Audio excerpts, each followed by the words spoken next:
चक्रवर्ती सम्राट महाराज भर्तृहरि जी हुए हैं, बहुत बड़े वीर और महात्मा भी हुए हैं। उनके छोटे भाई का नाम था विक्रमादित्य, सब कोई जानता है, विक्रम बेताल कथा नहीं चली, और उनके छोटे भाई थे विक्रमादित्य। अभी जब यौवन अवस्था को प्राप्त हुए, बहुत ही बुद्धि प्रधान जीव, अलग अलग होता है, वो बहुत माइंडेड थे, बहुत बुद्धिमान। तो उन्होंने मन को जांचा कि चाह क्या रहा है, सब कुछ है चक्रवर्ती सम्राट। तो मन ने मांगा एक सुंदर स्त्री जो कहीं भी सबके पास ना हो, और चक्रवर्ती सम्राट मतलब एक छत्र राज्य हुकुम कर दिया कि सब सुंदरियां हमारे सामने लाई जाए।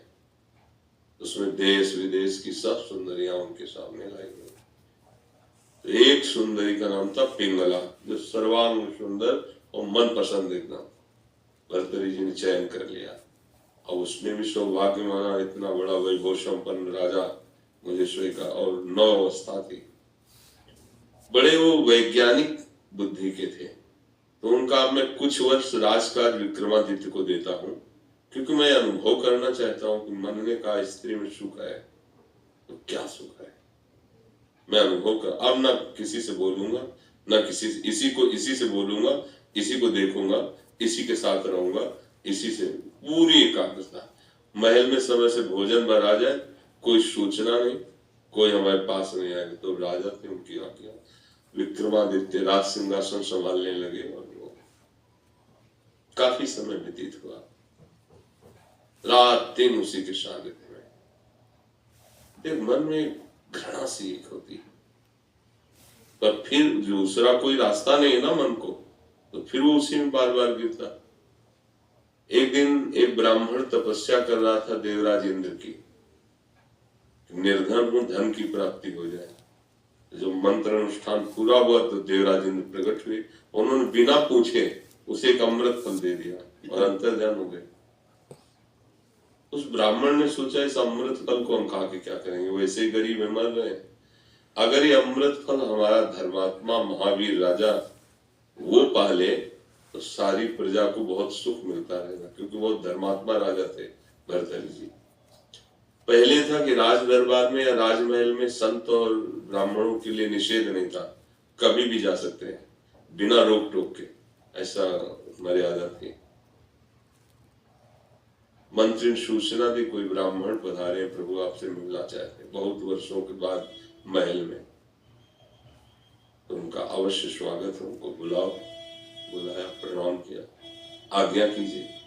उनका मैंने मंत्र जब किया था धन के लिए, तो धन तो दिया नहीं, और देवराज इंद्र ने अमृत फल दिया है, इसे जो पाएगा वो अमर हो जाएगा। तो मैं दरिद्र अमर नहीं होना चाहता हूँ, आप हमारे धर्मात्मा राजा है, आप पाए और आप अमर हो जाए, और मुझे कुछ धन दिला दीजिए। तो उनका कुछ नहीं, आदेश किया जितना इनको जब जरूरत पड़े बराबर देते रहिए, अब तुम्हें किसी से मांगना नहीं पड़ेगा, क्योंकि मंत्र अनुष्ठान था ना, तो धन तो मिलेगा ही, और उसका प्रकार बदल गया, वो कभी व्यर्थ नहीं जाता। अब उन्होंने विचार किया कि अगर अमर फल मैं पालूंगा और पिंगला मर गई तब तो जीना मुश्किल हो जाएगा, मैं अमर फल पिंगला को पवा दूं, तो जब तक जीवित रहूंगा तब तक ये हमारे सामने रहेगा। उसे कहा फल अमर फल है, आप इसे पा लीजिए।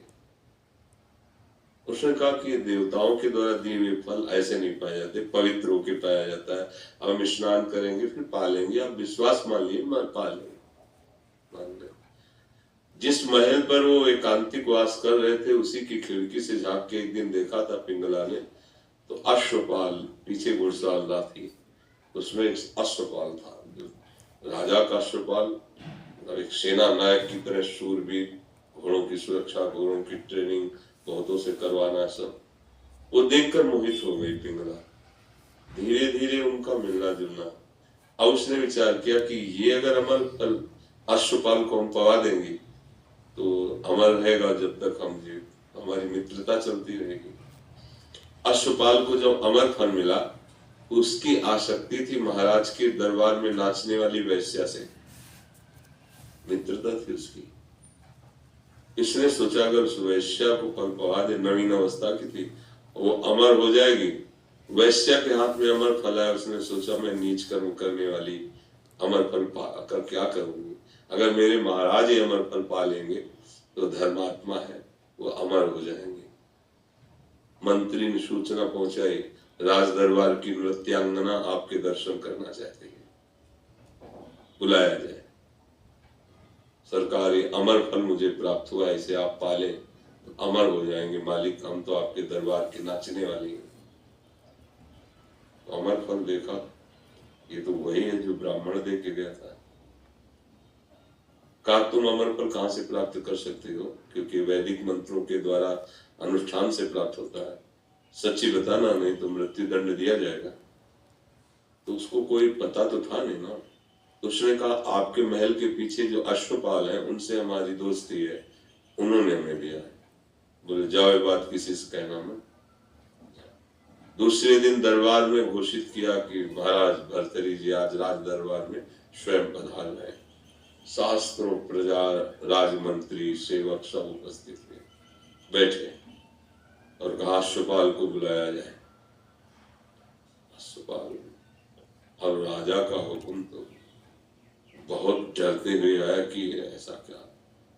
तो उनका हाँ भाई, ये अमर फल तुम्हें कहां से प्राप्त हुआ? अगर सत्य बोलोगे तो मुक्त कर दिए जाओगे, नहीं तो अभी तुम्हारा तलवार से टुकड़े टुकड़े कर दिए जाएंगे। कैसे बोले? अब ये कैसे बोले कि रानी ने? अब अगर नहीं बोलता है तो मारा जाएगा। तो उसने कहा सरकार प्राण रक्षा की जाए, महारानी पिंगला ने मुझे ये दिया है, चलो एकांत में हो जाओ। पिंगला को बुलाया तो आकर सिंहासन पर बैठे, नहीं सभा में खड़े हो। देखो भाई सभासदों, हमारे देश के ब्राह्मण ने एक अमर फल दिया था और वो सत्य है, उसके खाने से व्यक्ति अमर हो जाता है। मैं तलवार से इस पर प्रहार करूंगा, लेकिन पिंगला मरेगी नहीं क्योंकि इसने अमर फल पाया। और खींची तलवार, जे भी प्रार्थ, नहीं महाराज, नहीं महाराज। वो क्यों? तुम्हें संशय क्या? ब्राह्मणों की तप और उस दैवी फल से कोई संशय नहीं, पर महाराज ने पाया नहीं। कहां दिया? अश्वपाल को। हंस दिए कि मुझ सर्वांग सुंदर चक्रवर्ती सम्राट से तेरे को प्रियता नहीं हुई। एक अश्वपाल घोड़ों की सेवा करने वाला, और एक अश्वपाल तुझ पिंगला महारानी से तृप्त नहीं हुआ, वो एक वैश्या से प्यार करता है। इसका मतलब ये नीच काम कभी संतोष, कभी शांति प्रदान नहीं कर सकता। मुकुट उतारा, सिंहासन पे रखा, लंगोटी लगाई, आजीवन के लिए वैराग्यवान। भर्तृहरि शतक वैराग्य जो है ना, संत जन उसका गान करते हैं। ये है जो माया का आकर्षण है। ये ऐसा लगता है इसमें सुख है, उसको लगता है उसमें सुख है, उसको लगता है उसमें, पर सुखी कोई नहीं है।